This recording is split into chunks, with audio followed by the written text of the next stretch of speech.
Kurota inzoka ikwirukaho bisobanuye iki? Ibi bintu bifite igisobanuro gikomeye mu buzima bwawe, ariko komeza udukurikire, turaza kubisobanura mu buryo bubiri: mu buryo bw'umwuka cyangwa se uburyo bwa Bibiliya, no mu buryo bwa psychology cyangwa se uburyo bw'imitekerereze. Icyo usabwa ni ukubana natwe ku rubuga rwa Inzozi n'Ukuri kugira ngo ujye ubasha kumenya byinshi bigufasha mu buzima bwawe. Twese turarota. Hari abarota inzozi zigiye zitandukanye, ariko izo nzozi bakazita ko zikabirije. Mu yandi magambo, ibyo yarose akunda guhura nabyo mu buzima busanzwe, bikava mu nzozi ahubwo bikajya mu bikorwa. Abasenga Bibiliya bavuga ko uburyo Imana itwerekera mu nzozi. Mu byanditswe byera, inzoka ikunze guhagararira Satani, kuko byanditse mu ntangiriro umurongo wa 3 igice cya mbere, cyangwa ibigeragezo n'uburiganya. Mu buryo bw'umwuka, iyo urota inzoka ikwirukaho ikanagufata, bisobanura ibi bintu bikurikira. Icya mbere, umwuka w'ishyari cyangwa se urwango. Iyo urota inzoka ikwirukaho ikanagufata, ni ikimenyetso cy'uko hari umuntu cyangwa umwuka w'ishyari ushaka gusubiza inyuma mu byo ukora. Imana ishobora kuba iguhishuriye ko ugomba kwirinda abantu bamwe cyangwa gusenga cyane kugira ngo ukomeze ubudahangarwa bwawe. Icya kabiri, ni umwuka w'ibigeragezo. Kurota inzoka ikwirukaho gishobora kuba ikimenyetso cy'uko ikigeragezo gikomeye kiri hafi. Gishobora kuba mu by'isi, ibyo wifuza, amafaranga, ishyaka cyangwa icyaha. Ibi bishobora kuba ubutumwa bwo gukomera mu isengesho kugira ngo Satani atagutega hanyuma akagufatira mu mutego we. Icya gatatu, Imana ishaka kukwereka ko ugomba kubaho mu gukiranuka. Iyo inzoka ikugiriye nabi mu nzozi, akenshi ni ikimenyetso cy'uko uri mu ntambara y'umwuka.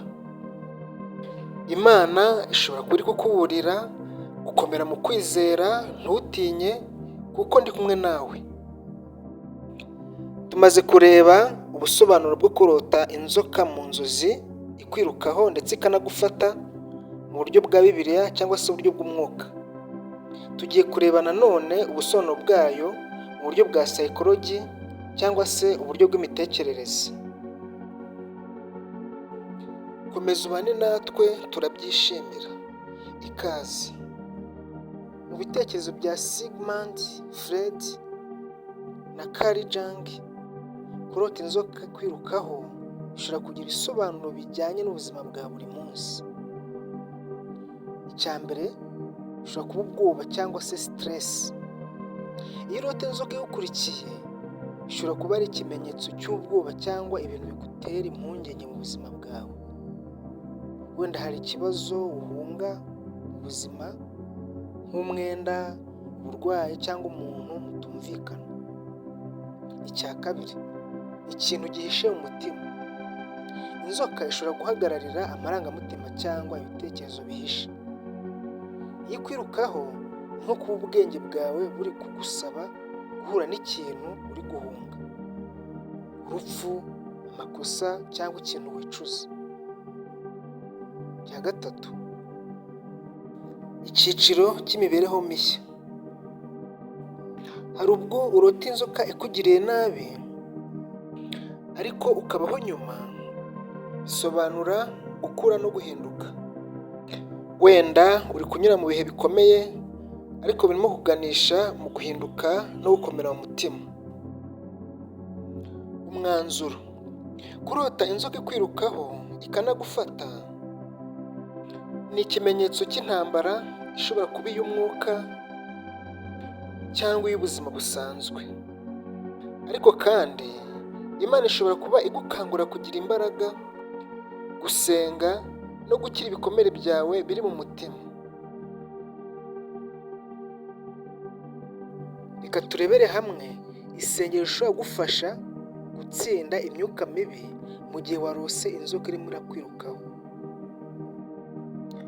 Iri ni isengesho ryo kurwanya inzoka mu nzozi. Data wo mu ijuru, uyu munsi ndaje imbere yawe, nshyize hasi umutima wanjye n'ubwoba bwanjye bwose. Nabonye inzoka inyirukaho mu nzozi, ariko menye ko hari ububasha buruta ubwa buri kintu cyose, kuko Yesu Kristo yabonye Satani agwa nk'umurabyo avuye mu ijuru. Mpagaze ku ijambo ryawe rivuga ngo duhabwa ububasha bwo kurya inzoka n'impamba no gutsinda imbaraga zose z'umwanzi, nta kintu kizangirira nabi. Uwiteka, ndahagarika buri mwuka w'inzoka, buri mwuka w'ishyari, w'uburiganya n'uw'urwango. Uwo mwuka wese ushaka kunkurikirana mu nzozi, ndawuhagarika mu izina rya Yesu Kristo. Amaraso ya Yesu ansukweho, ampishe mu gicucu cy'amababa yawe.